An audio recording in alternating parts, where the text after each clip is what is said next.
Good morning to everyone. आज इससे पहले हमने मौलिक अधिकार में समानता का अधिकार कर लिया, स्वतंत्रता कौन कौन सी समानता है, कानून के समक्ष समानता के बारे में बात किया। और फिर बाद में धर्म, मूल, जाति, लिंग, जन्म स्थान के आधार पर भेदभाव का निषेध, दुकानों, होटलों, कुओं, तालाबों के ऊपर। उसके बाद में हमने बात की रोजगार की समानता की बात की, और उसके बाद में छुआछूत का अंत, प्लस लास्ट में उपाधियों के अंत के बारे में बात की। तो यानी कि राइट टू इक्वलिटी हमारा कवर हो गया। अभी आप सुन पा रहे हो बेटा सभी? एक बार आवाज दे दीजिए, क्लियर कर दीजिए। ठीक है, ठीक है। हम्म। अब हम बात करें स्वतंत्रता का अधिकार। समानता के बाद स्वतंत्रता के बारे में बात करेंगे कि मौलिक अधिकारों में हमको कौन कौन सी स्वतंत्रता हासिल है, कौन कौन सी स्वतंत्रता आपको मिली है। तो सबसे पहले है आपके पास में भाषण और अभिव्यक्ति की स्वतंत्रता। देखो, मेन स्वतंत्रता है आपकी ये स्वतंत्रता का अधिकार, जो कि आर्टिकल 19 से लेके और 22 तक में दे रखा है। ठीक है ना? हमने 18 तक करे थे पहले, 14 से 18 तक समानता का अधिकार। अब 19 से 22 तक स्वतंत्रता के अधिकार के बारे में बात करेंगे। तो स्वतंत्रता में सबसे पहले आपकी है भाषण एवं अभिव्यक्ति की आजादी। इसका सब पार्ट है स्वतंत्रता का, भाषण एवं अभिव्यक्ति की आजादी।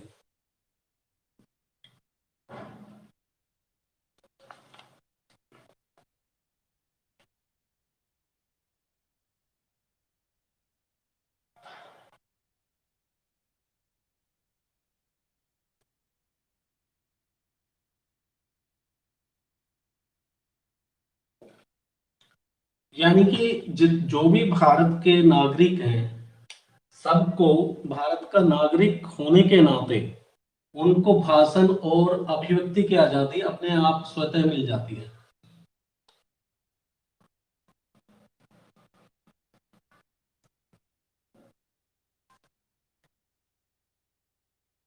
अब एवरी सिटीजन ऑफ इंडिया, वो भारत का नागरिक होने के नाते इसको इंग्लिश में speech and expression, right to speech and expression के नाम से।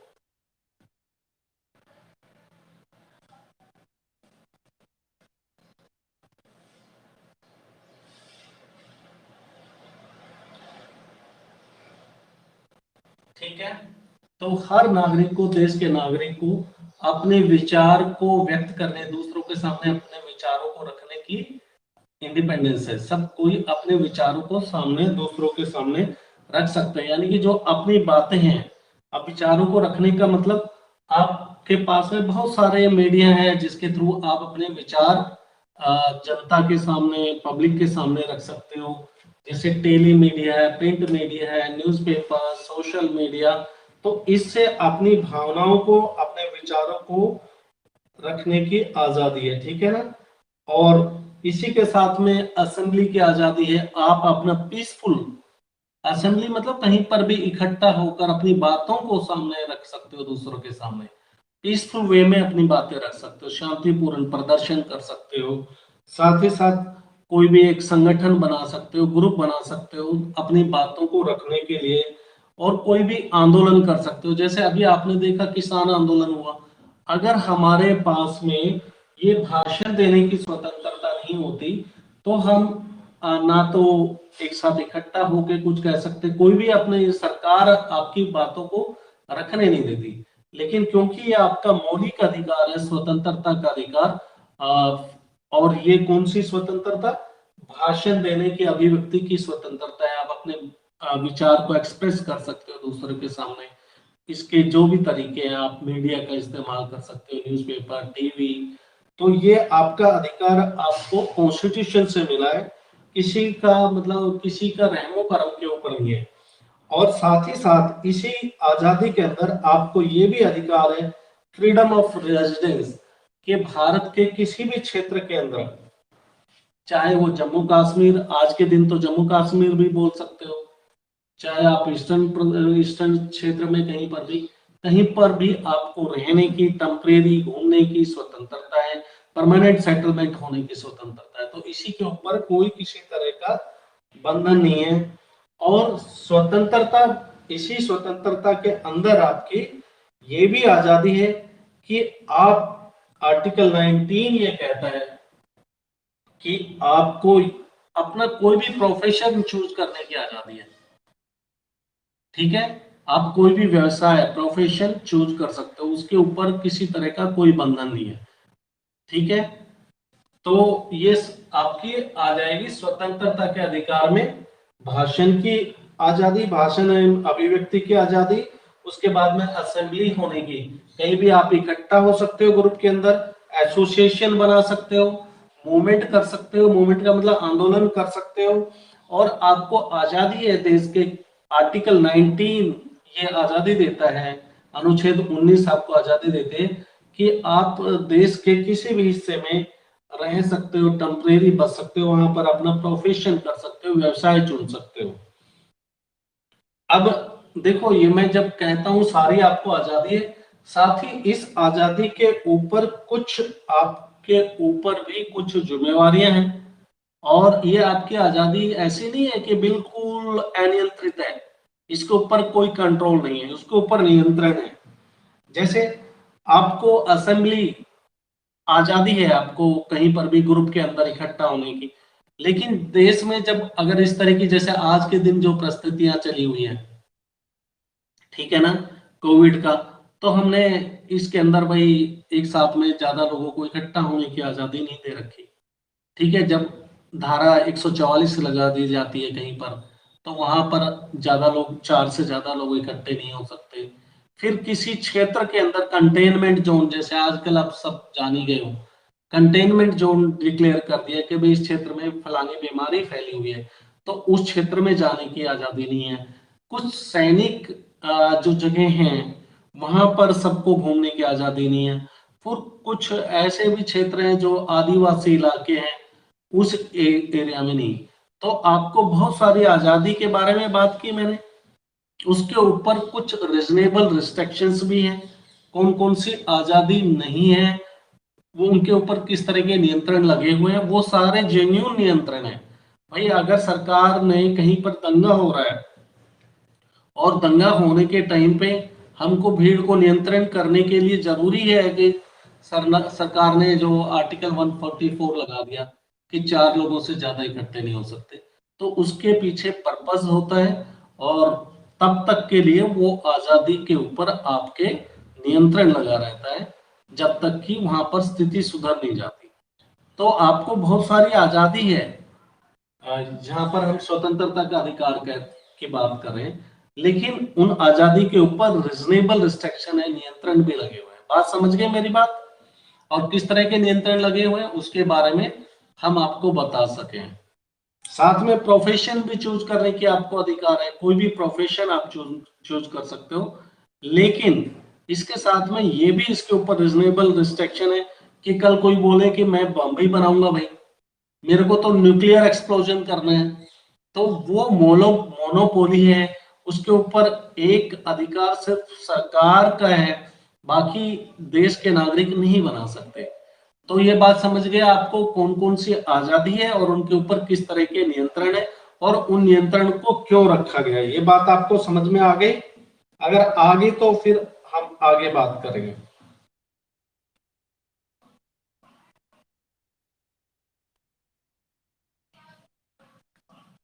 जब बोलोगे तभी आगे बढ़ूंगा मैं।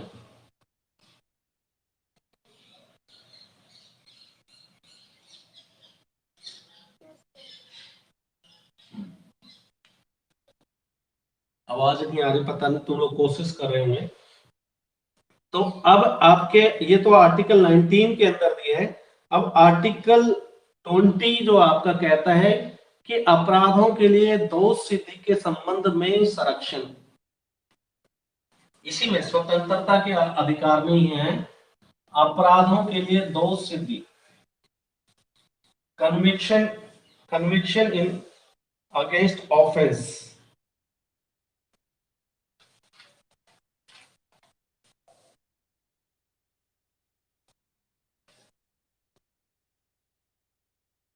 Protection against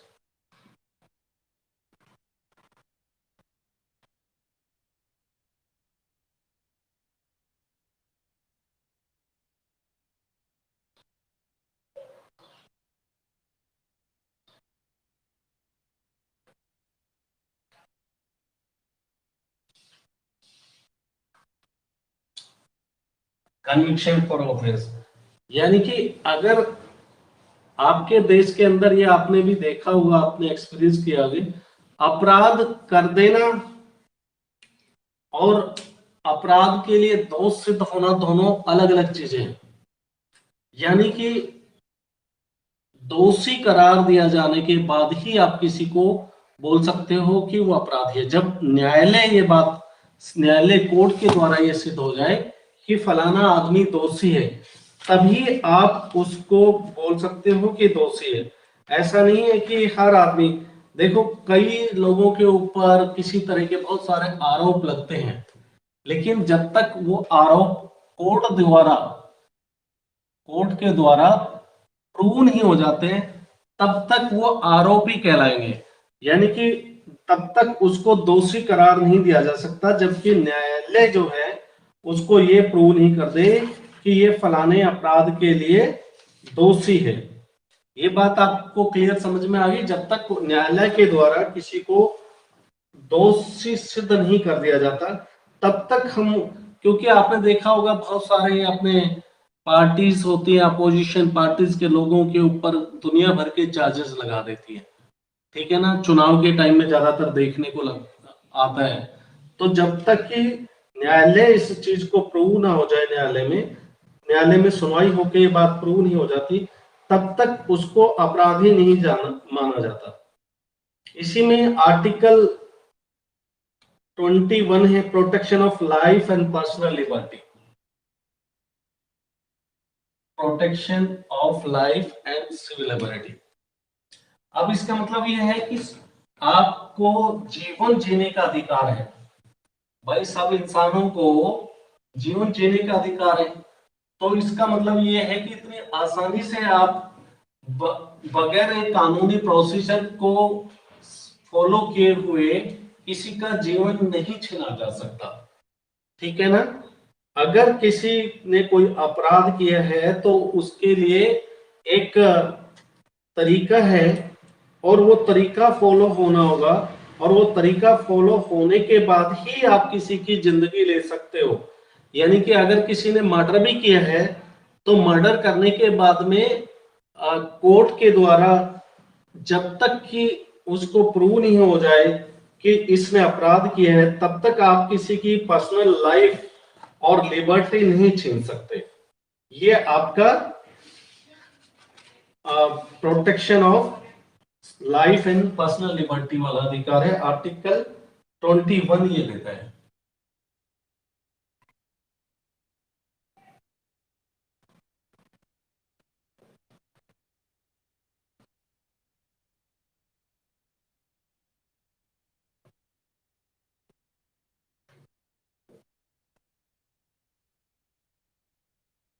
ठीक है, तो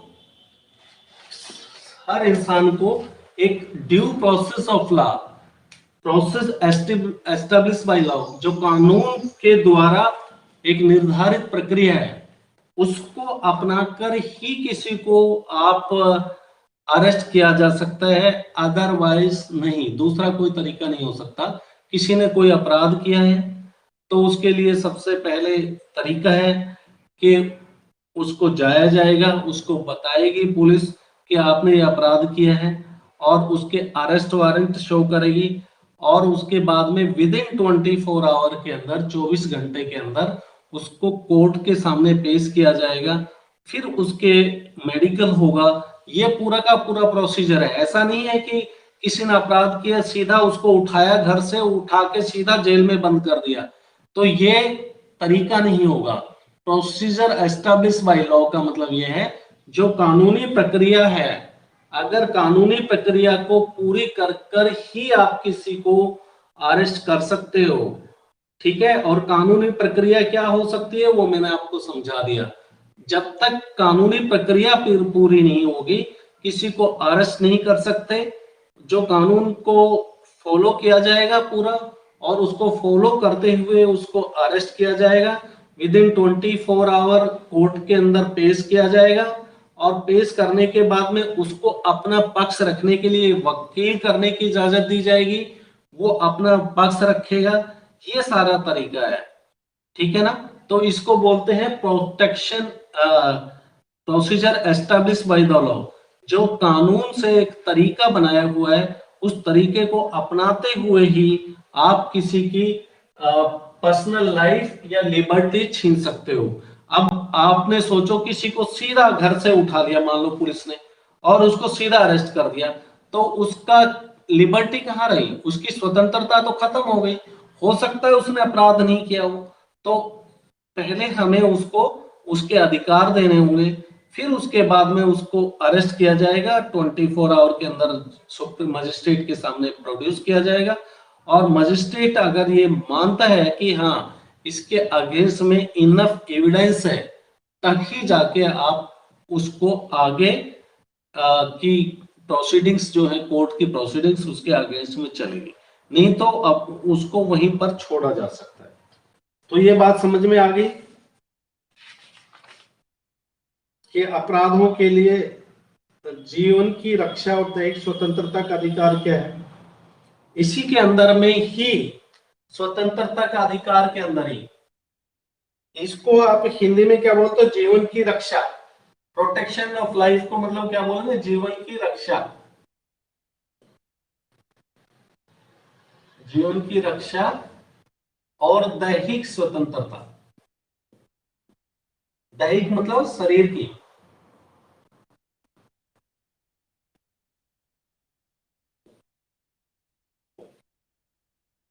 ये आपके फिर आर्टिकल 21A के अंदर ही और भी जोड़ा है, वो है शिक्षा का अधिकार, राइट टू एजुकेशन।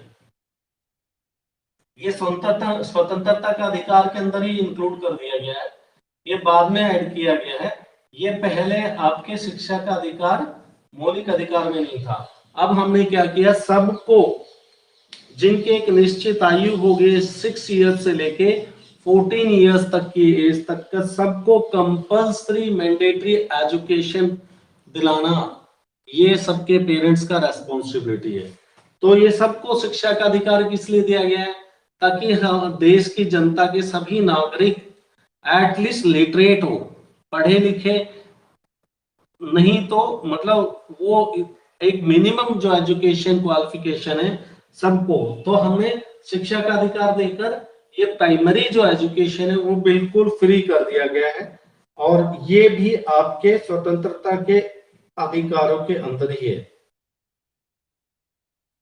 अब लास्ट में आता है आपका इसी के अंदर अभियुक्तों और सजा पाए लोगों के अधिकार। अभियुक्तों और सजा पाए, तो ये वही है आर्टिकल 21 में भी, जो आपने आर्टिकल 20 में देखा था, आर्टिकल 22 में भी वही चीजें हैं।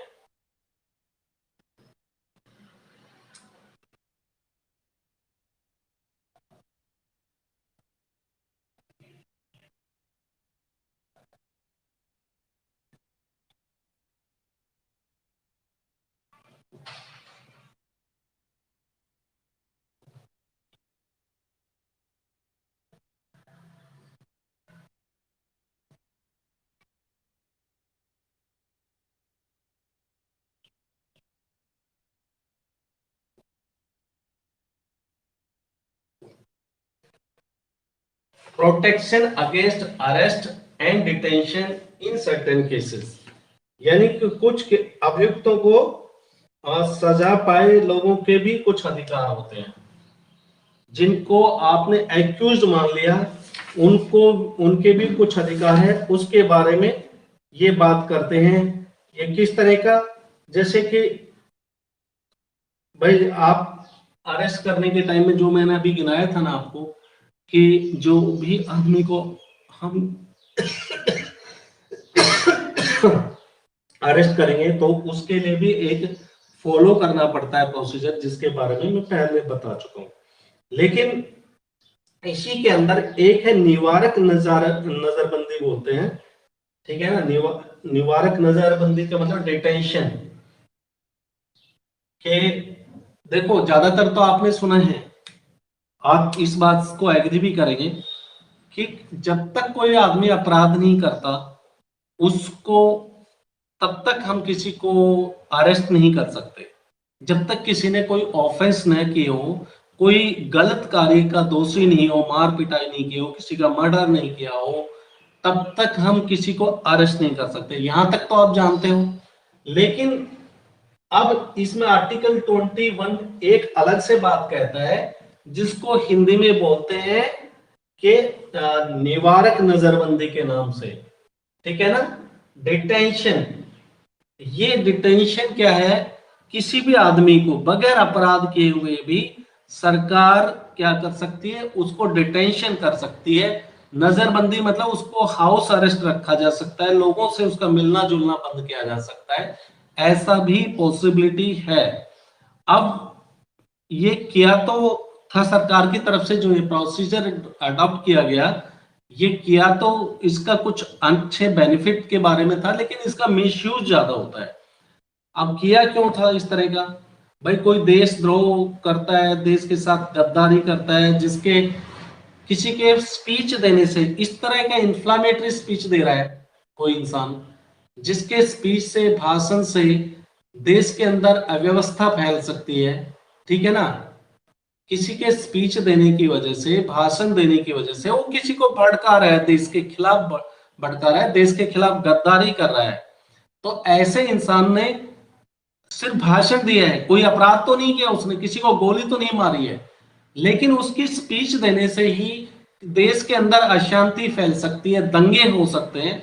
तो इस बात का आपको पहले से ही आसार लग रहा है कि ये फलाना आदमी है, अगर ये डिस्क्रिमिनेटरी स्पीच देगा, हेटर स्पीच देगा, नफरत फैलाएगा ये समाज के अंदर, तो हम उसको क्या करते हैं, हम उसके अपराध करने से पहले, स्पीच देने से पहले ही उसको अरेस्ट कर लेते हैं, ठीक है। तो इसको बोलते हैं, इस तरह का डिटेंशन, अरेस्ट या डिटेंशन करते हैं, और निवारक नजरबंदी है।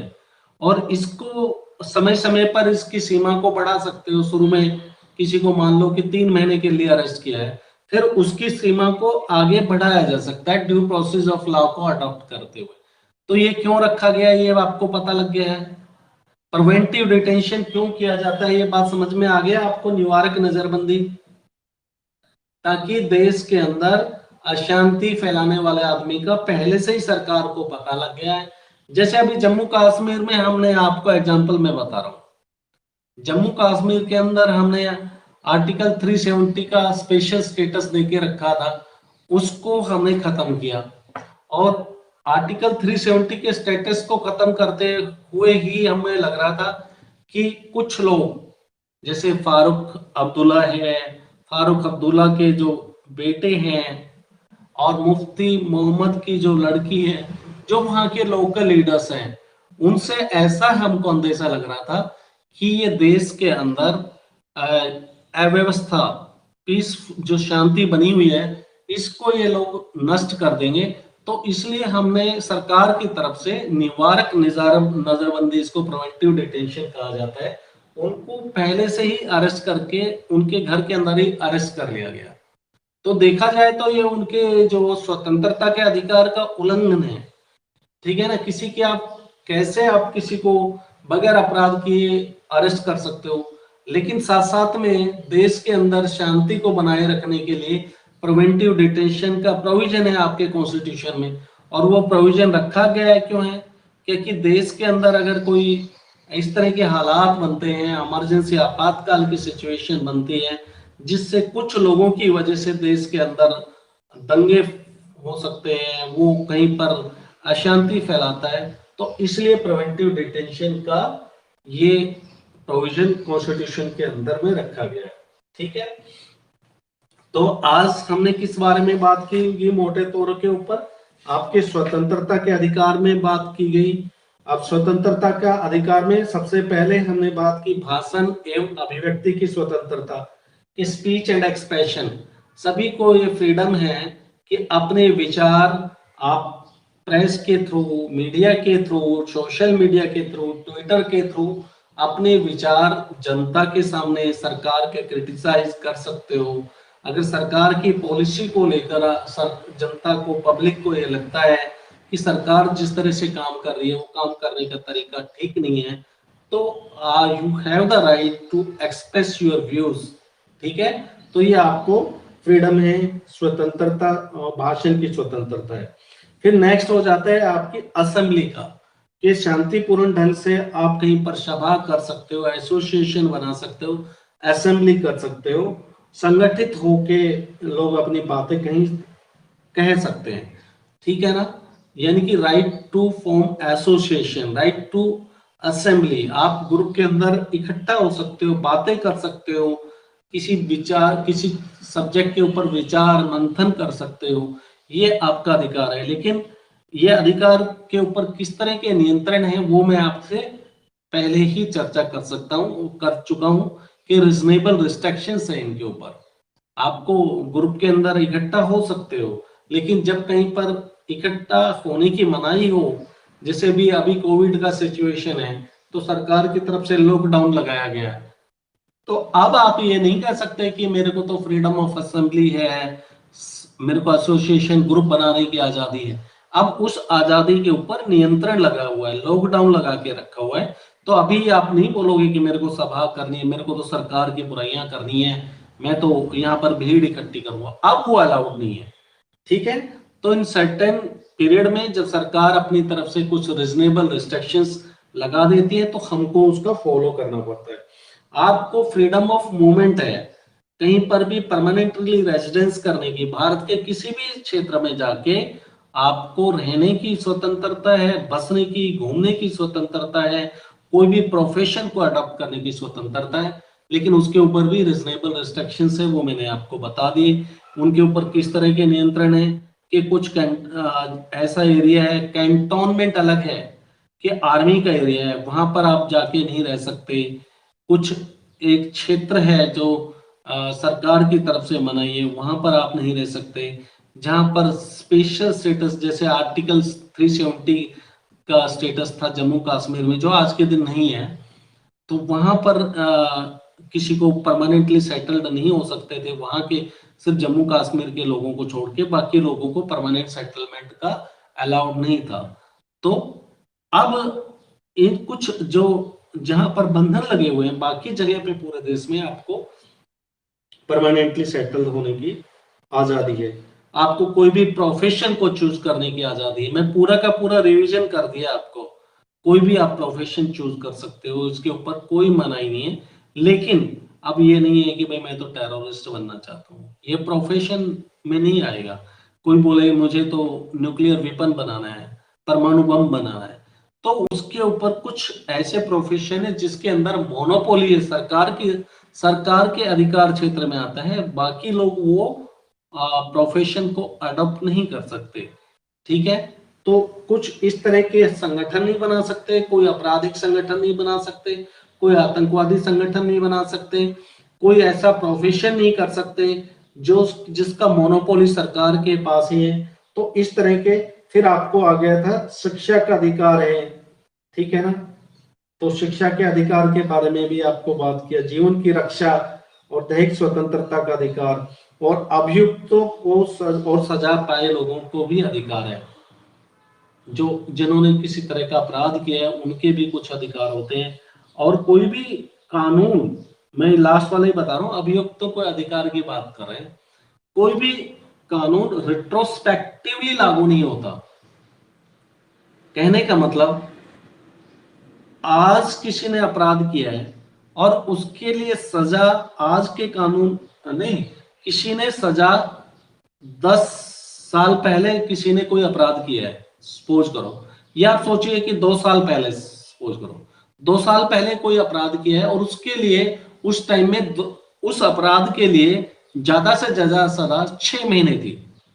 ठीक है, 2 साल पहले किसी ने अपराध किया और उस टाइम में उस क्राइम के लिए ज्यादा से ज्यादा सजा 6 महीने दी जा सकती थी, लेकिन अब वो कानून बदल करके उसके लिए फांसी की सजा हो गई।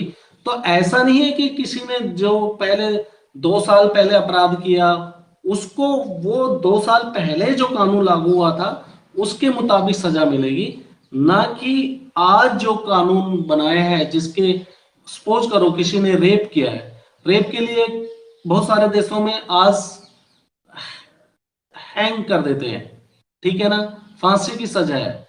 लेकिन वो आज अगर वो फांसी की सजा की है, लेकिन 2 साल पहले मैक्सिमम पनिशमेंट 6 मंथ्स था, तो 2 साल पहले जिस अपराधी ने रेप की जो कांड किया है उसके लिए उसको उस हिसाब से सजा मिलेगी। वो उसकी सजा 6 महीने है तो 6 महीने होगी। अगर अभी कोई क्राइम करेगा तो उसको आगे, अगर अभी किसी को रेप के लिए मान लो कि हैंग अंटिल डेथ है कि जब तक उसको फांसी पे लटकाइए तब तक उसकी मृत्यु नहीं हो जाती, तो आज का कानून अब आगे अपराध करने वालों के लिए लागू होगा, रिट्रोस्पेक्टिवली नहीं चलेगा, पीछे वालों के लिए लागू नहीं होगा। दूसरा, एक ही अपराध के लिए 2 बार सजा नहीं दी जा सकती। अगर किसी ने कोई अपराध किया है, या अपराधी के मैं अधिकारों की बात कर रहा हूं जिनके ऊपर दोष सिद्ध हो जाते हैं, तो उनके भी अधिकार है हमारे देश के अंदर। अगर किसी ने अपराध किया है, एक अपराध के लिए अदालत की तरफ से एक बार सजा दे दी गई है, तो उसको दोबारा से आप सजा नहीं दे सकते। तो ये आपके पूरे समानता के अधिकार के बारे में आज हमने बात की। इसी के साथ में आज हम यहीं पर ही कंक्लूड करते हैं बेटा। फिर आज आपका स्वतंत्रता का अधिकार हो गया, फिर शोषण के विरुद्ध अधिकार बात करेंगे, धार्मिक स्वतंत्रता की बात करेंगे। कल 2 टॉपिक ले लेंगे। आज वाला टॉपिक थोड़ा बड़ा था तो हमने स्वतंत्रता के अधिकार के बारे में ही बात किया, ठीक है। तो मौलिक अधिकार में आपके 2 टॉपिक हो गए, एक समानता का अधिकार, एक स्वतंत्रता का अधिकार, ठीक है।